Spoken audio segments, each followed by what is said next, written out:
The alarms screamed through every corridor of Horizon Station. Red lights flashed on the walls. Soldiers ran in all directions, grabbing weapons and shouting orders. Captain Kang Tae-ho stood at the command center window and watched the black sky fill with enemy ships. The Karath had come. Their vessels looked like giant insects made of metal. Thousands of them poured out of hyperspace, blocking the stars. Each ship carried hundreds of Karath warriors inside. They were tall creatures with hard shells covering their bodies. Their eyes glowed yellow in the dark. They had fought humanity for 3 years, and they had never lost a major battle. "Captain, we count over 2,000 enemy ships," said Lieutenant Yoon Hana. She stood beside him, her face calm, even as death approached. "Our defense fleet has only 40 vessels remaining." Tae-ho nodded slowly. He had known this day would come. Horizon Station was humanity's largest military base on the frontier. If it fell, the path to Earth would be open. "How many civilians were?" he asked. 12,000. The evacuation ships are loading now, but they need at least 2 hours to escape." 2 hours. Tae-ho looked at the enemy fleet again. His soldiers could not hold for 2 hours. They would be lucky to survive 30 minutes, but they would try. "All units, this is Captain Kang," he said into his communicator. His voice was steady. "We will hold this station until every civilian ship is gone. I will not lie to you. Most of us will die today, but we will die as soldiers. We will die protecting our people. And we will make the Kirath pay for every second they spend here." He paused and took a breath. "For Earth, for humanity." The responses came back from every unit. Soldiers shouted their battle cries. They were afraid, but they were ready. Tae-ho felt proud of them. The first wave of Kirath ships crashed into the station's shields. The whole structure shook. Explosions lit up the darkness outside.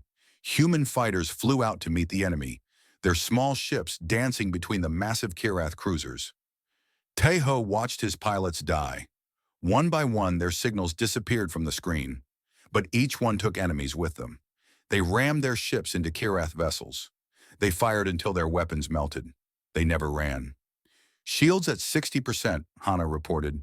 "Enemy boarding pods detected. They are breaching the outer sections. Send all ground units to intercept. I want every corridor filled with our soldiers." The fighting inside the station was brutal. Kirath warriors poured through the holes in the walls. They were faster than humans, stronger than humans. Their claws could cut through armor. Their shells could stop bullets. But humans had something the Kirath did not understand. They had rage. They had love for each other. They had the desperate courage of creatures who knew they were going to die and chose to fight anyway. Private Kim saw his best friend fall to a Kirath blade. He screamed and charged at the enemy with nothing but a knife. He killed 3 of them before they brought him down. Sergeant Beck led her squad into a corridor filled with 50 Kirath. They were outnumbered 5 to 1. She smiled and pressed the button that collapsed the ceiling on all of them. Everywhere the story was the same. Humans died, but they made the Kirath bleed. Tae-ho left the command center when the Kirath reached the intersections. He could not ask his soldiers to fight while he stayed safe.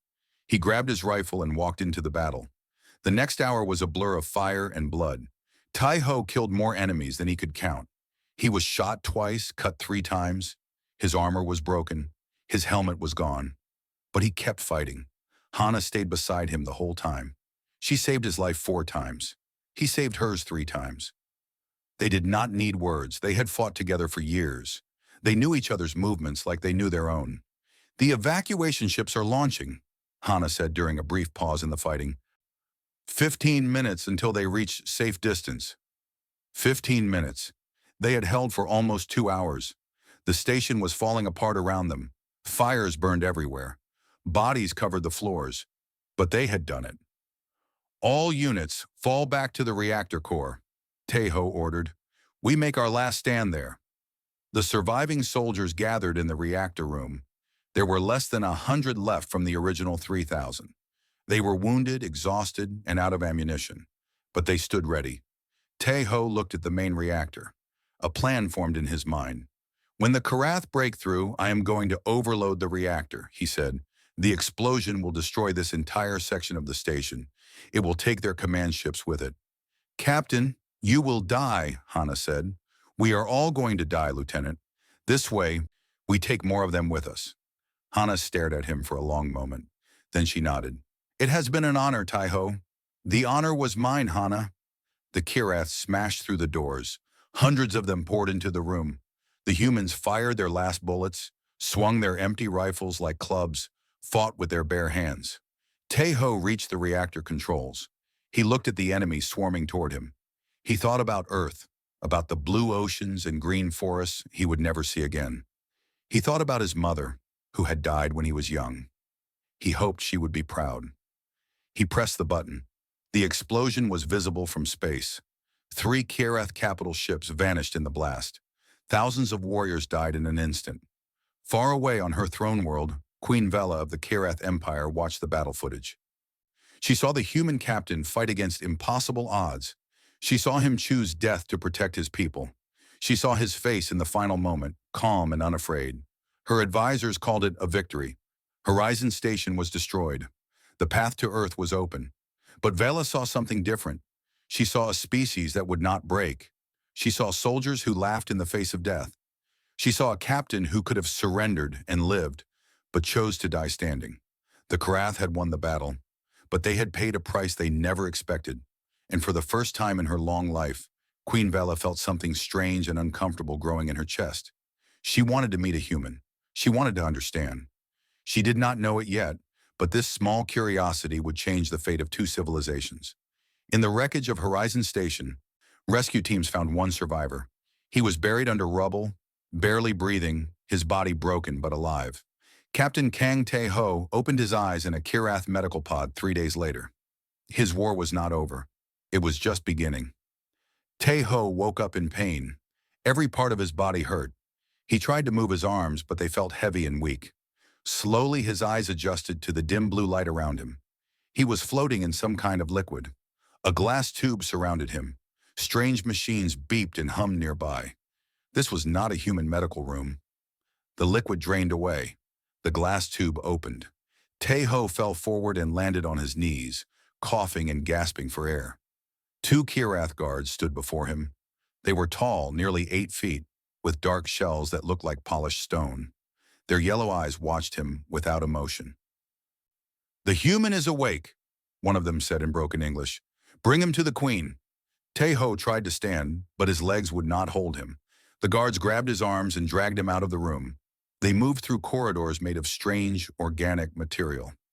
The walls seemed alive, pulsing with soft light. Everything smelled different here. The air was thick and warm. Other Kirath stopped to stare as he passed. Some looked at him with hatred, others looked curious. A few seemed almost afraid. The guards brought him to a large room and threw him onto the floor. They put clothes beside him, fine fabrics in dark colors. "Dress," they commanded. "You will meet the queen." Tae-ho looked at the clothes. He thought about refusing, but he was weak, unarmed, and alone on an alien planet. Dying naked on the floor would not help anyone. He dressed slowly. His wounds had healed, but his muscles were stiff from days in the medical pod. When he finished, the guards led him through giant doors into the throne room. The room was enormous.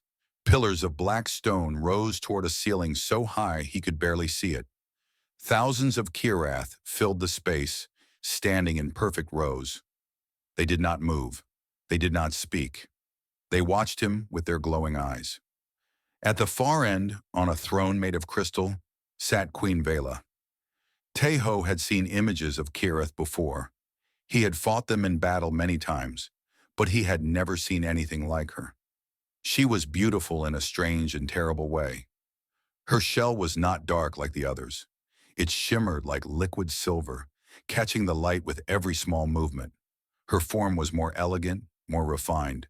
She had 4 arms, each ending in delicate fingers.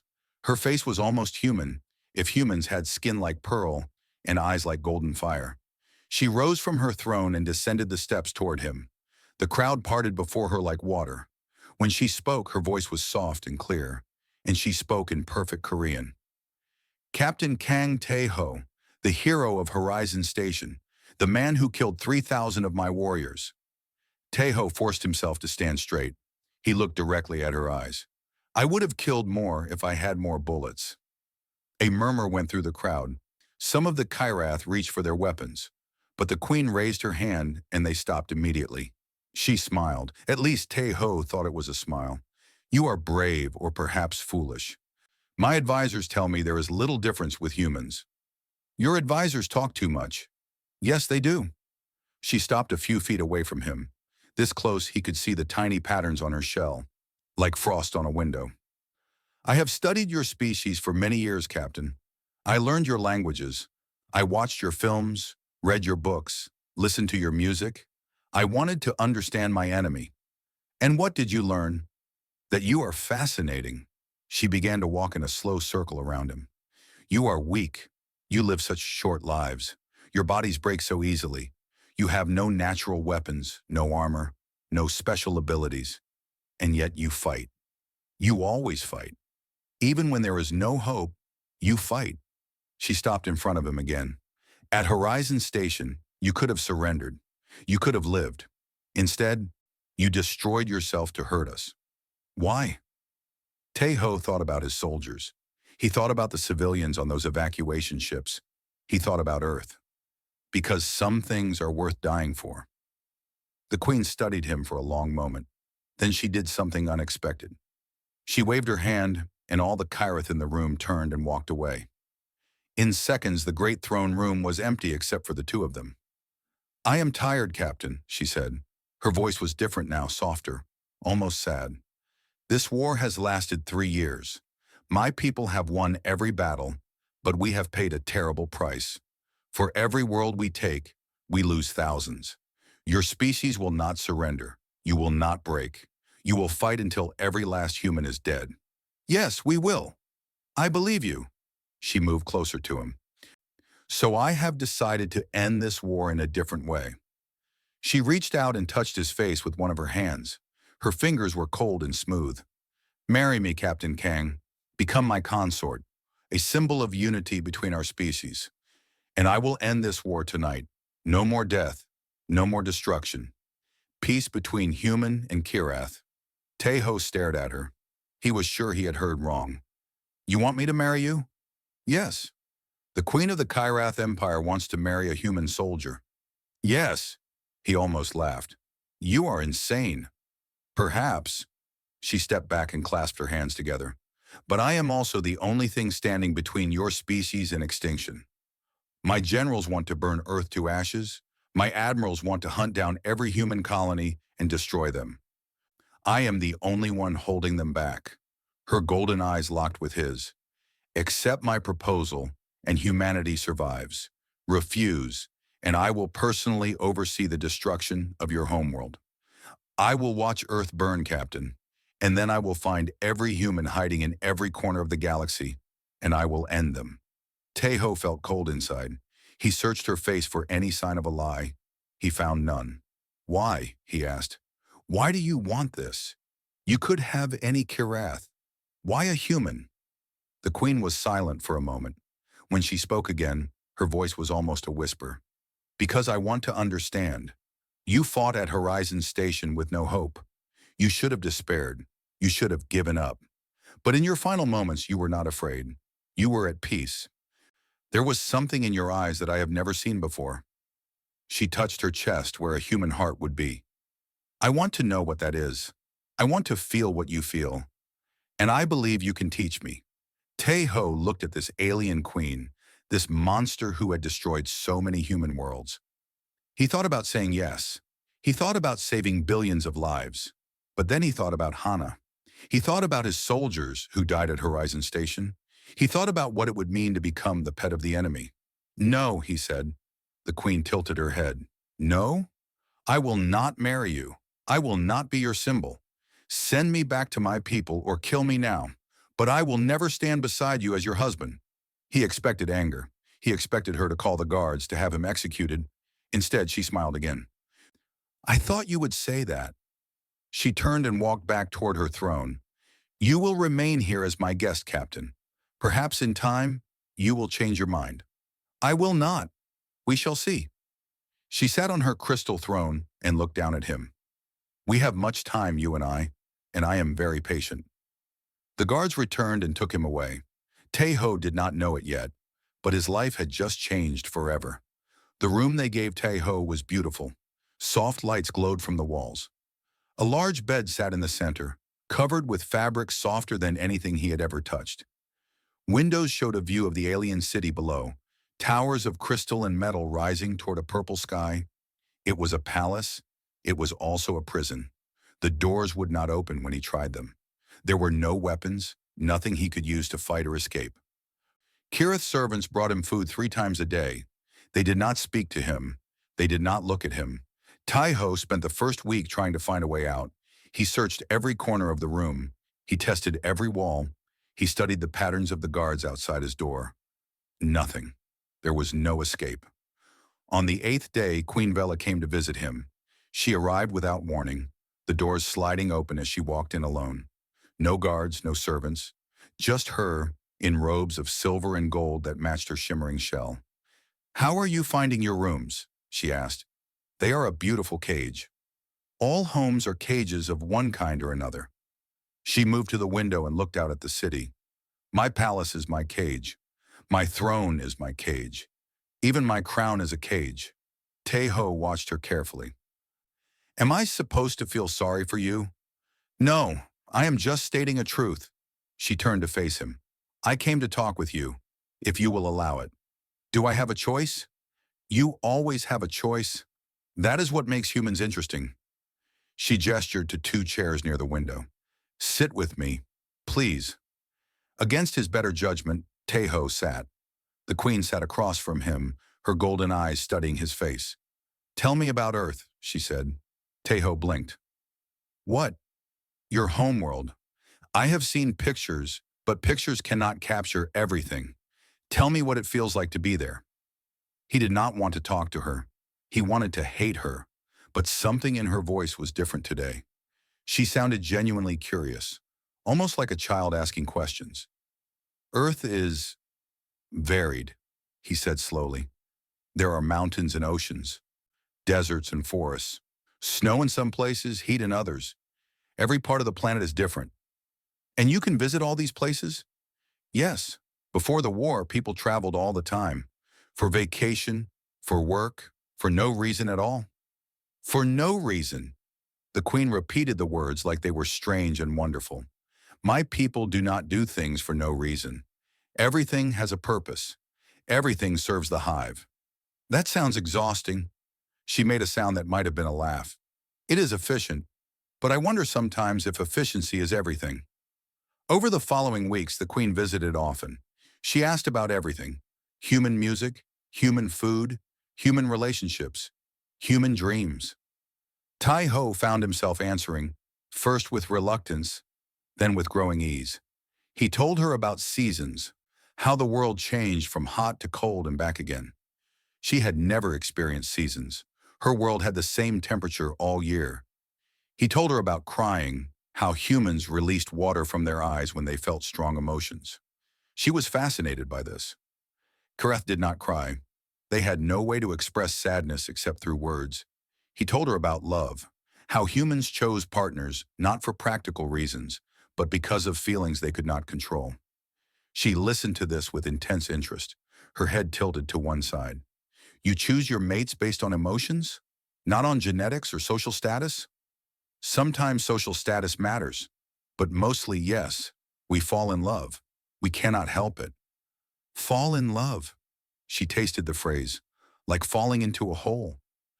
"Like losing control." "I guess so. That sounds terrifying." Tae-ho almost smiled. "It is, but it is also wonderful." One day the queen took him outside his room. She led him through the palace to a hidden garden, a space filled with strange plants and gentle music. "I created this after seeing images of Earth," she said. "I tried to make something beautiful for no reason." The garden was strange. The plants, nothing like those on Earth, but there was something almost magical about it. Colors Tae-ho had never seen before. Flowers that moved like they were breathing. "It is beautiful," he admitted. "Thank you." She sat on a stone bench and looked up at him. "May I ask you something personal?" "You are the queen. You can ask anything." "Have you ever been in love?" Tae-ho thought about Hana.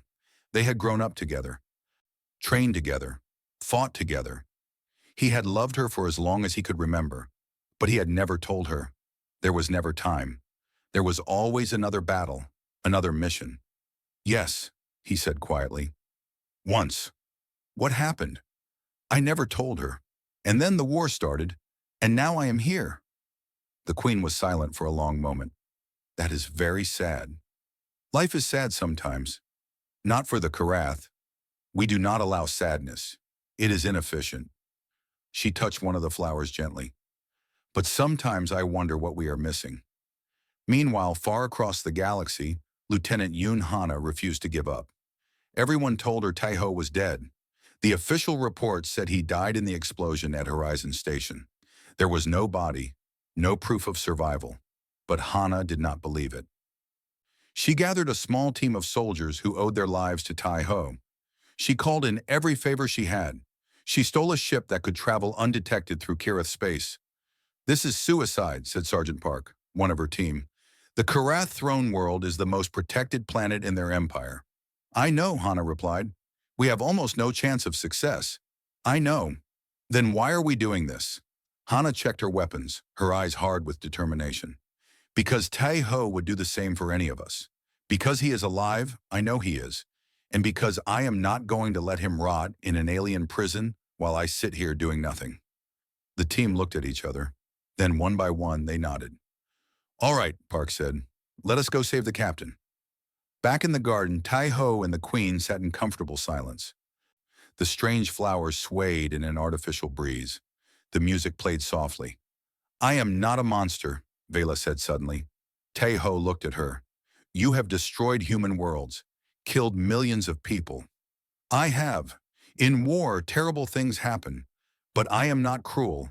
I do not enjoy suffering. She met his eyes. I proposed marriage to you because I saw a chance for peace. I still believe that chance exists. And if I refuse forever, then the war will continue. More will die on both sides. Eventually, one species will destroy the other. She stood and walked toward the edge of the garden. I do not want that. I have seen enough death. Taiho stood as well. He walked to stand beside her. My people will never trust you, he said. They have suffered too much. I know, but trust can be built. It takes time and effort and proof of good intentions. She turned to face him. Stay with me, Taiho. Not as a prisoner, as a guest. Let me show you who I really am. And perhaps in time, you will see that peace is possible. Taiho looked at this alien queen, this enemy who had become something confusing and complicated in his mind. She was not what he expected. She was lonely, curious, and searching for something she could not name. He thought about home. He thought about Hana. He thought about all the reasons he should hate this creature. But he also thought about the soldiers still dying in the war. He thought about the children on Earth who lived in fear. He thought about the chance, however small, that peace might be real. I will stay, he said finally, for now, but I make no promises. The queen smiled, and for a moment, she looked almost human. For now is enough. General Rock watched the queen from the shadows. He had served the Kirith Empire for over 200 years. He had conquered 20 worlds, destroyed countless enemies, and built the greatest military force in the galaxy. He was loyal to the throne. He was loyal to the Empire. But he was not loyal to weakness. The queen spent too much time with the human prisoner. Everyone in the palace noticed. She visited him every day, sometimes staying for hours. She laughed at his jokes. She asked him questions about his pathetic little world. She looked at him with something in her eyes that Rock had never seen before. It made him sick. She is losing her mind, Rock said to Admiral Sohn, his oldest ally. They stood in a private room deep in the military complex, far from listening ears. This human has corrupted her somehow. Admiral Sohn nodded slowly. His shell was dark and scarred from many battles. The generals are concerned as well. The war has stalled. Our fleets sit idle while the humans rebuild their defenses. Every day we wait, they grow stronger. Because of her, Rock slammed his fist against the wall. She speaks of peace. Peace with the creatures who destroyed the colony of Vor, who killed 10,000 of our warriors at Horizon Station. What do you propose? Rock turned to face the admiral. His yellow eyes burned with cold fire. The queen is unfit to rule. Her obsession with this human proves it. We must remove her from power and continue the war ourselves. Sohn was silent for a long moment. What Rock suggested was treason. The punishment for treason was death by fire. But Sohn had seen the same things Rock had seen. He had watched the queen grow soft, distracted, foolish. He had watched the opportunity to destroy humanity slip away. There are others who feel as we do, Sohn said finally. Generals, admirals, governors. They are afraid to speak, but they are ready to act. Then we will give them the signal. Rock moved to a screen on the wall and pulled up a map of the galaxy. When the queen is removed, we will launch a full invasion of Earth. No prisoners, no mercy. We will burn their cities, poison their oceans, and hunt every human until none remain. And the human in the palace? Rock smiled. It was not a pleasant smile. He will watch his world die, and then I will kill him myself, slowly. Far across the galaxy, Admiral Sung Dae-won sat in his command center on Earth and stared at a report. The report said that Captain Kang Tae-ho was alive. It came from spies deep in Karath space, agents who had spent years building their network. The information was fragmented, uncertain, but it suggested that Tae-ho had survived Horizon Station, that he was being held prisoner on the Karath throne world, that the queen herself was keeping him alive. Sung set down the report and looked at the stars through his window. Tae-ho had become a legend after Horizon Station. Songs were written about him. Children played games pretending to be him. He was the soldier who made the Karath bleed, who showed that humanity could hurt the invaders. If he was alive, the people needed to know. But if he was alive, what did that mean? Why would the Karath queen keep a human prisoner? What was her purpose? Sung did not have answers, but he knew that he could not ignore this. He activated his communicator. Get me Lieutenant Yoon Hana. I know she is planning something unauthorized. Bring her to me. 2 hours later, Hana stood before him. She was still wearing her mission gear, her face set in stubborn defiance. You were going to attempt a rescue mission without authorization, Sung said. It was not a question. Yes, sir. Into the heart of Karath space, to their most protected world, with a team of 8 soldiers.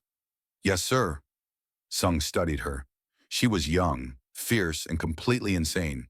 She reminded him of himself 40 years ago. If you go through with this plan, you will almost certainly die. You know that. Yes, sir. Why?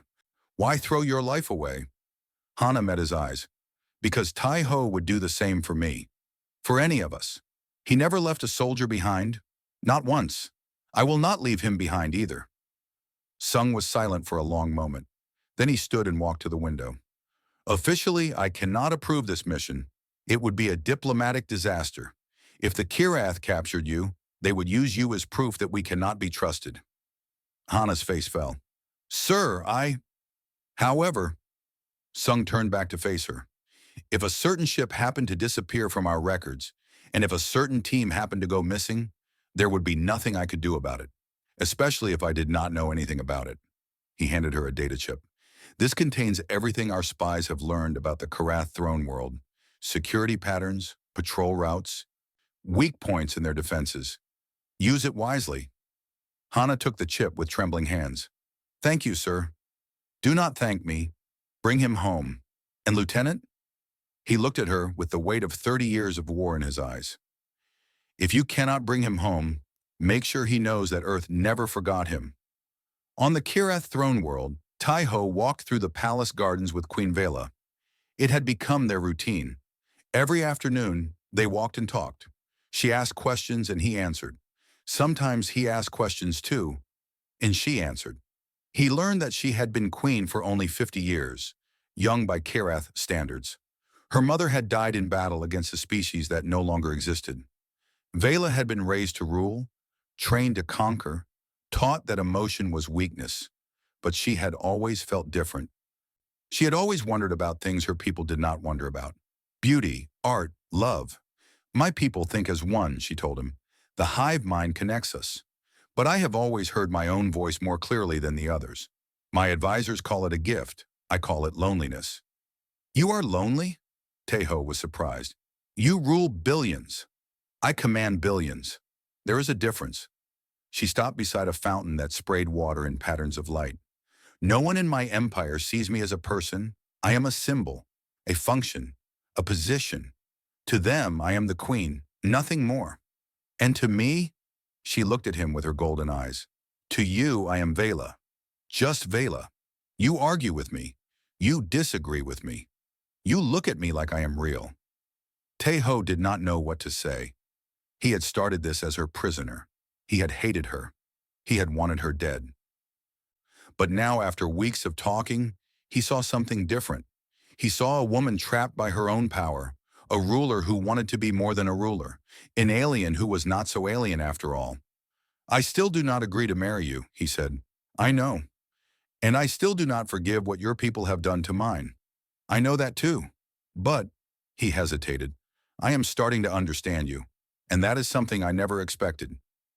Vela smiled, and it was different from her usual smiles. It was softer, more vulnerable. That is enough, she said. For now. They continued walking through the garden. Neither of them noticed the Kirith soldier watching from the shadows, the soldier who reported everything he saw to General Rock. That night, Rock received the report. He read it 3 times, his anger growing with each word. The queen and the human walked together, laughed together, looked at each other like they were the only 2 beings in the universe. It was worse than he thought. Prepare the loyal forces, Rock told Admiral Sohn. We move in 3 days. The queen will be arrested, the human will be executed, and the invasion of Earth will begin. Sohn nodded. And if the queen resists? Rock's eyes burned with cold fury. Then she will die with her pet. 3 days. The fate of 2 civilizations hung in the balance, and none of them knew what was coming. The stolen ship dropped out of hyperspace at the edge of Kirath territory. Hana stood at the controls, her heart pounding in her chest. Before her, the throne world hung in the darkness of space. It was massive, covered in cities that glowed with soft blue light. Hundreds of ships circled it like insects around a hive. That is a lot of defenses, said Sergeant Park, standing beside her. Yes, we are going to die. Probably. Hana activated the stolen Krath transponder they had taken from a crashed ship. But we are going to try anyway. The team was small, 8 soldiers, including Hana. They had trained together for weeks, learning everything they could about Kirath security. They had memorized the patrol routes, the weak points, the layout of the palace. It was still not enough. They all knew it, but they were going anyway. The stolen transponder worked. The Kirath defense grid recognized them as a supply ship returning from the outer territories. They slipped past the patrols, past the orbital platforms, past the 1,000 ways they could have been discovered and killed. They landed in a cargo area on the dark side of the capital city. The night was cold, the air thick with strange smells. Hana led her team through the shadows, moving toward the palace. Remember, she whispered, we find Taeho. We get him out. We go home. No heroics, no distractions. The team nodded. They were the best soldiers Hana knew. They would follow her into death itself. The palace was enormous, a structure of crystal and metal that rose toward the stars. Security was heavy, but Hana had studied the patterns. She knew where the gaps were. They entered through a maintenance tunnel that ran beneath the kitchens. They crawled through air vents and service corridors. They avoided patrols with seconds to spare. Finally, they reached the residential section where prisoners were kept. He should be in one of these rooms, Hana said, checking her scanner. I am reading 1 human life sign. 3rd door on the left. Park moved to the door and placed an explosive charge. The team stacked up behind him, weapons ready. Breach in 3, Park said. 2, 1. The door exploded inward. The team rushed through, weapons raised, ready to fight guards and break chains. They found Taeho standing by a window, looking out at the alien city. He was alone. He was not chained. He was wearing fine clothes and looked healthy and well-fed. And beside him, stepping out of the shadows with her guards, was Queen Vela herself. Hana froze. Her mind could not process what she was seeing. Taeho, she breathed. He turned to face her. His eyes went wide with shock. Hana? What are you doing here? Saving you! She raised her weapon toward the queen. Step away from him. We are leaving, and you cannot stop us. The queen's guards raised their weapons. The room filled with tension. One wrong move, and everyone would die. Wait! Teho stepped between Hana and the queen. Wait, please, let me explain. Explain what? Hana's voice cracked with confusion and anger. You are standing with the enemy. You are dressed like her pet. What is there to explain? She is not what we thought. Teho held up his hands, trying to calm her. The queen wants peace. Real peace. She kept me alive because she wants to end the war. By marrying you? We heard about her proposal, Teho. Everyone heard. You are a prisoner she wants to turn into a trophy. It is not like that. Then what is it like? Before Teho could answer, an explosion shook the palace. The lights flickered. Alarms began to wail. Queen Vela's eyes went wide. She spoke rapidly in her language to one of her guards. The guard responded, and her face filled with horror. General Rock, she said, he is attacking the palace. He has declared me a traitor and taken control of the military. Another explosion, closer this time. The sound of weapons fire echoed through the corridors. We need to leave, Vela said. All of us. Now. Hana laughed bitterly. You think I trust you? You think I am going anywhere with you? Hana. Teho grabbed her arm. I know this is confusing. I know you have questions. But right now we need to survive. If Rock takes power, he will invade Earth immediately. No prisoners, no mercy. The Queen is the only thing stopping him. The Queen is the reason our people are dying. The Queen is the reason they are not all dead already. Hana stared at him. She had known Teho for 20 years. She trusted him more than anyone in the world. He had never lied to her, never led her wrong. If he said the Queen could be trusted, then maybe, just maybe, he was right. Fine, she said through gritted teeth. We get out of here together. But if she tries anything, I will kill her myself. Vela nodded. I would expect nothing less. They moved through the palace as a group. Kirith, loyal to Vela, joined them, forming a protective circle. But Rock's forces were everywhere. The sound of fighting grew louder with every step. They turned a corner and ran into a squad of enemy soldiers. Weapons fired. 2 of Hana's soldiers fell. The rest fought back, their human weapons tearing through Kirath armor. Teho grabbed a rifle from a fallen enemy and joined the fight. He moved like the soldier he had always been, precise and deadly. Beside him, Hana fought with equal skill. And on the other side, Queen Vela fought as well. Her movements were fast and graceful. She used a blade that glowed with blue light, cutting through her own people to protect herself and the humans. This way, one of Vela's loyal guards shouted. The emergency escape tunnels. They ran. More explosions, more fighting. The palace was falling apart around them. Rock's forces were everywhere, hunting for the Queen with deadly intent. Finally, they reached a hidden door that led to underground tunnels. They piled inside, sealing the door behind them. Hana leaned against the wall, breathing hard. She had lost 3 soldiers in the fighting. 5 remained, including herself and Park. What now? She asked. Vela was examining a control panel on the wall. These tunnels lead to a hidden hangar. I keep a personal ship there for emergencies. We can escape the planet. And then what? Where do we go? The Queen turned to face them. Her silver shell was scratched and dented from the fighting. There was something in her eyes that Hana had never expected to see in a Kirath. Fear. Rock will declare himself regent and launch the invasion of Earth. He has been planning this for months. His forces are already mobilized, waiting for his order. Then we stop him, Teho said. How? He controls the military. He controls the communications. He has labeled me a traitor. My own people will hunt me now. Teho was silent for a moment. Then he looked at Hana. We need to contact Earth. Admiral Sung needs to know what is happening. If we can coordinate with human forces, we might have a chance to stop the invasion. And fight alongside the Kirath? Hana shook her head. Teho, do you understand what you are asking? We have been killing each other for 3 years. Our people will never accept this. They will if we give them no choice. Teho stepped closer to her. Hana, I know this is crazy. I know it sounds impossible. But the Queen is not our enemy. Rock is.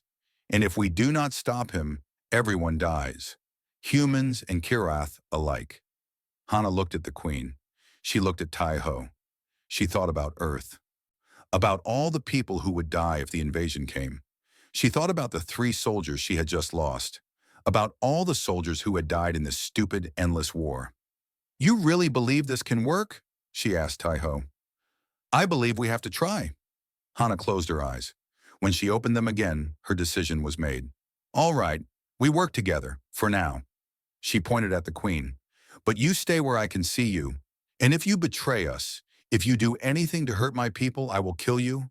I do not care if you are a queen or a god. I will end you." Vela met her eyes without flinching. "I understand, and I accept your terms." They continued through the tunnels. Enemies who had become allies. Soldiers who had become something more. Behind them, the palace burned. Ahead of them, war waited.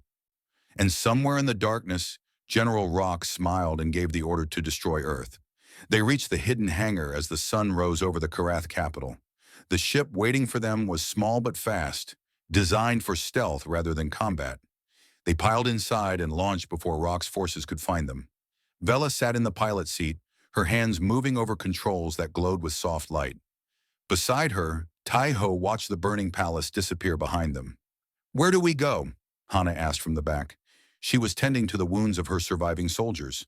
3 remained now, plus herself and Tai-Ho.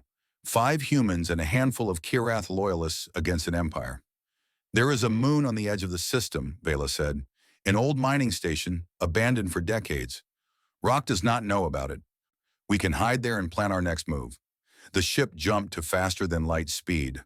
The stars blurred around them. When they arrived at the moon, Vela guided them into the abandoned station. It was dark and dusty, filled with old equipment and the ghosts of workers long gone. But it was safe. They gathered in what had once been a meeting room. The Karath stood on one side, the humans on the other. Distrust hung in the air like smoke. "Report from the capital," one of Vela's guards said, reading from a communication device. "General Rock has declared himself regent. He claims the queen has been corrupted by human influence and is unfit to rule. The invasion fleet is mobilizing. They will reach Earth in 6 days." 6 days.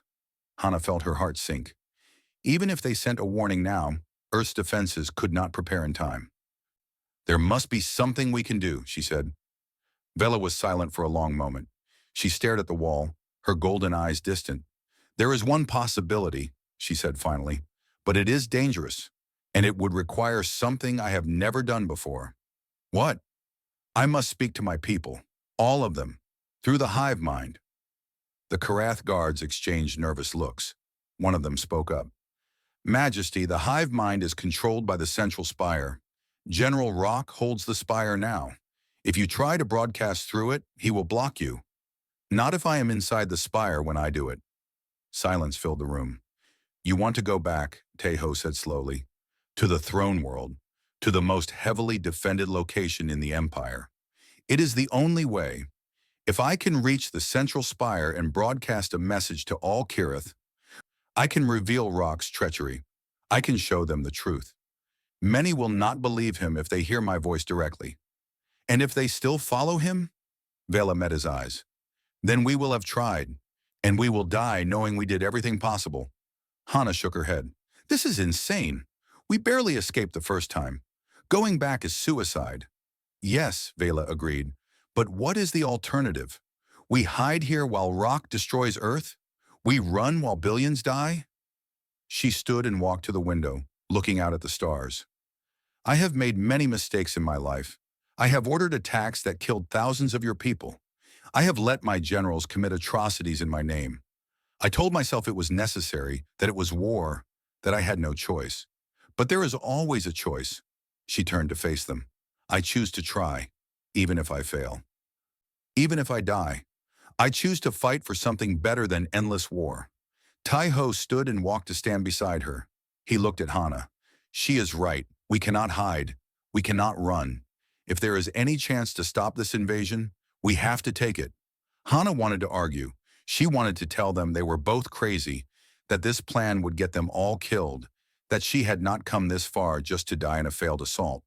But she looked at Tai-Ho's face, and she saw the soldier she had known her whole life. The man who never gave up, who always found a way, who believed in impossible things.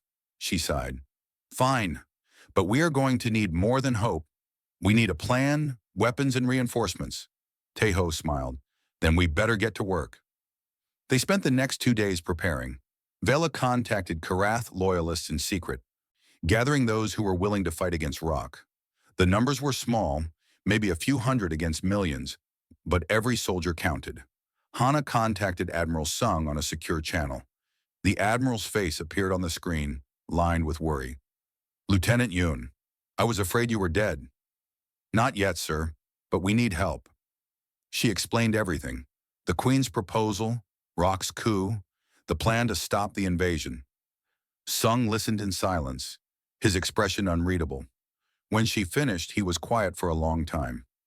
You are asking me to trust the Kirath, he said finally, after everything they have done. I am asking you to trust Tai Ho.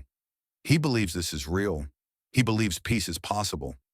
And if he is wrong, then we die. But if he is right and we do nothing, everyone dies anyway. Sung closed his eyes. When he opened them, there was steel in his gaze. I will send what ships I can. A small strike force, fast and quiet. They will rendezvous with you at these coordinates. But Lieutenant, understand this. If this is a trap, if the Karath betray us, I will destroy the Queen myself. Whatever it takes. Understood, sir. The channel closed. Hana turned to find Tejo standing behind her. Thank you, he said. I know this is hard for you. Hard? Tejo, I am about to fight alongside the creatures who killed half our species. Hard does not begin to describe it. But you are doing it anyway. She looked at him, really looked at him, for the first time since finding him in the palace. What happened to you in there? With her? Tejo was silent for a moment. I saw something I did not expect. I saw someone who is lonely, scared, and trying to do the right thing. She is not a monster, Hana. She is just a person with too much power and not enough guidance. You care about her. I understand her. There is a difference. Hana was not sure she believed him, but she did not push. Whatever happens, she said, we face it together, like always. Tejo nodded. Like always? The human strike force arrived the next day, 50 soldiers in 3 fast ships, the best Earth had to offer. They joined the Karath loyalists, forming an unlikely alliance. The plan was simple but dangerous. They would approach the throne world using stolen codes. They would land near the central spire under cover of darkness. They would fight their way inside, reach the broadcast center, and let Vela send her message. And then they would probably die. But they would die trying. On the night before the assault, Vela found Tejo alone in the hangar, checking his weapons. Are you afraid? She asked. Yes, are you? Terrified. She sat beside him on a crate. I have never fought against my own people before. Even now, part of me wants to surrender, to accept Rock's rule, to survive. Why do you not? Because survival is not enough. Not anymore. She looked at him with her golden eyes. You taught me that. You and your impossible human stubbornness. You showed me that some things are worth dying for. Tejo was quiet for a moment. I never thought I would say this to a Kirath, he said finally. But I am glad I met you, Vela. Whatever happens tomorrow, I am glad. She reached out and touched his hand. Her fingers were cold and smooth, so different from human skin. I am glad too. They sat in silence. Enemies who had become something more, waiting for the dawn and the battle it would bring. Tomorrow they would fight. Tomorrow they might die. But tonight they had this moment, and somehow it was enough. Human ships dropped out of hyperspace alongside Kirath loyalist vessels. They hit the defense grid hard and fast, creating chaos in the orbital patrols. Explosions lit up the sky like a second sunrise. Vela's ship dove through the chaos, dodging fire from both sides. Tejo sat beside her, gripping his weapon, watching enemy fighters streak past. Hana and her soldiers were strapped in behind them, ready to fight the moment they touched ground. Approaching the landing zone, Vela announced. 30 seconds. The central spire rose before them, a tower of black metal that reached toward the heavens. It was the heart of the Kirath hive mind, the place from which all commands flowed. If they could reach the top, Vela could broadcast to every Kirath in the galaxy. The ship crashed through an outer wall and slammed to a stop in a cargo bay.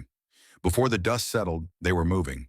50 human soldiers poured out alongside 100 Kirath loyalists.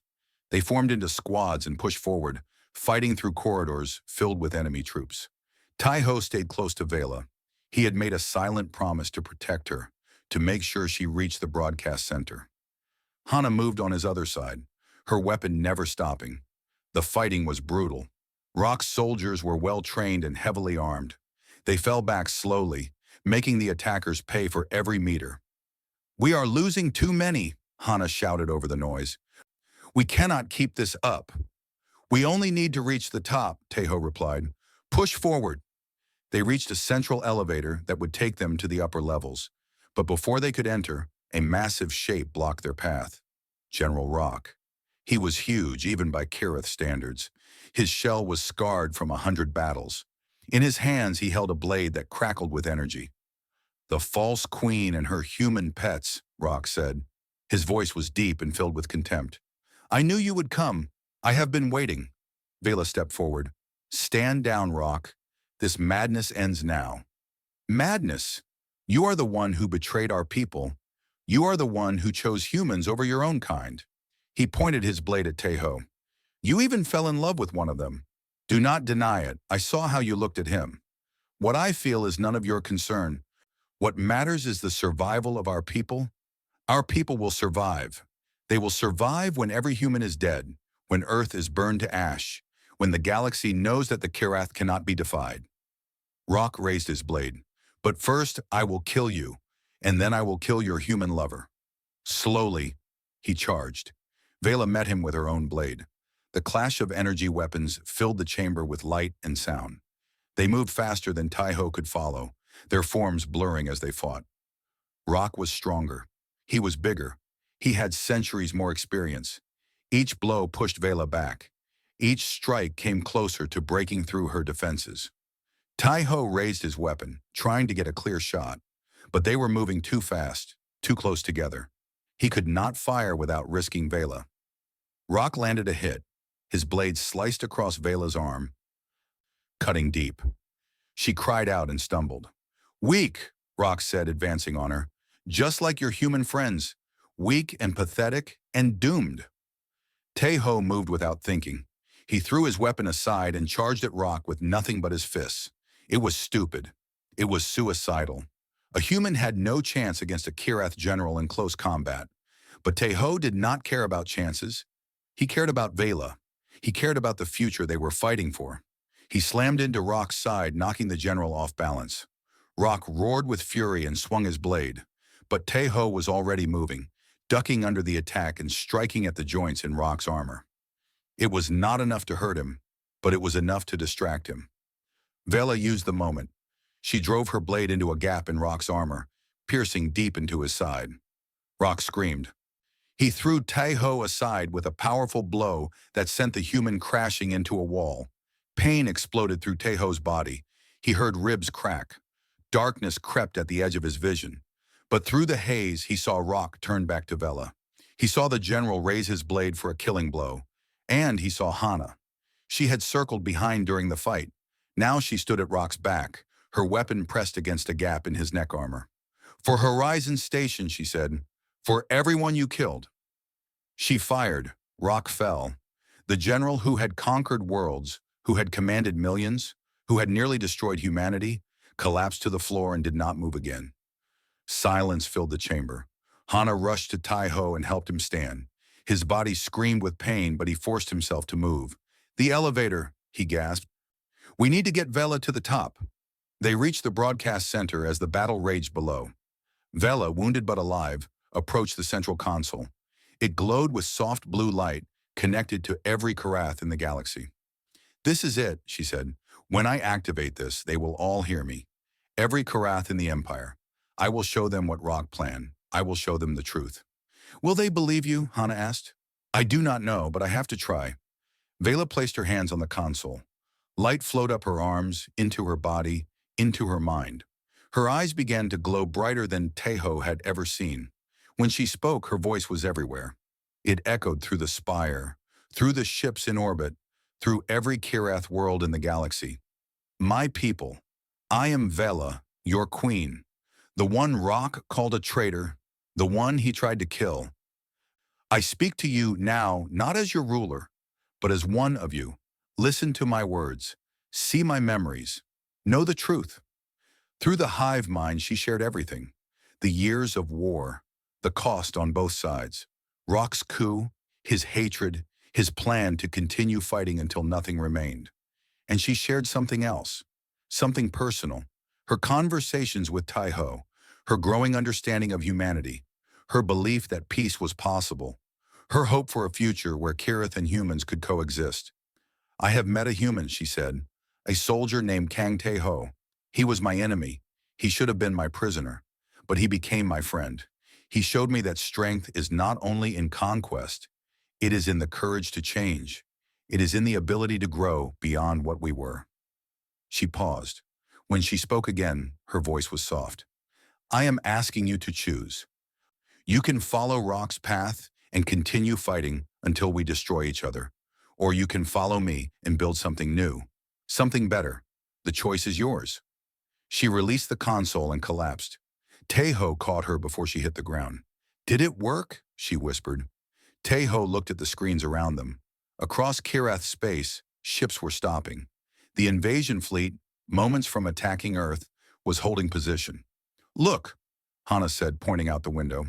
Below them, Kirath's soldiers who had been fighting moments ago were laying down their weapons. Some knelt. Some just stood still, processing what they had heard. It worked, Tae-Ho said. Vela, it worked. Days later, representatives from both species met on a neutral station. Queen Vela sat on one side, her arm still bandaged. Admiral Sung sat on the other, his face lined but hopeful. They talked for hours, they argued. They negotiated. There was anger and distrust and the weight of years of war. But in the end, they signed an agreement, a ceasefire, a first step toward peace. As the ceremony ended, Vela found Tai-Ho standing by a window, looking at the stars. Thank you, she said, for everything. He turned to face her. I did not do much. You are the one who saved everyone. I could not have done it without you, without your stubbornness, your humanity, your refusal to give up. She stepped closer to him. When I first proposed marriage to you, it was a political move, a way to end a war. I remember. Things are different now. She looked at him with her golden eyes. I no longer need a political symbol. I need something else. What? A partner. Someone to stand beside me as I rebuild my empire. Someone who will argue with me when I am wrong, support me when I am right, and remind me why we fought so hard to get here. She took his hand. I am not asking you to marry me for peace, Tae-Ho. I am asking because I want to. Because somewhere in all this chaos, I fell in love with a stubborn human soldier who taught me what it means to hope. Tae-Ho looked at her. He thought about everything they had been through, the battles, the pain, the sacrifices, and he thought about the future, a future that seemed impossible just weeks ago. Yes, he said. Yes, he smiled. Yes, Vela, I will marry you. Not for peace, not for politics, because I want to. She made a sound that might have been a laugh, or might have been tears. Kirith did not cry, but she was learning. Hana found them later, standing together and watching the stars. She had every reason to be angry, every reason to hate this alliance. But when she saw the way Tai-Ho looked at the queen, something in her softened. I still do not trust her completely, Hana said. I know, Tae-Ho replied, but I trust you. She punched his shoulder lightly. Do not make me regret it. Years passed. The galaxy changed. Human and Kirath colonies grew side by side. Children of both species learned each other's languages, played each other's games, dreamed of futures their parents could never have imagined.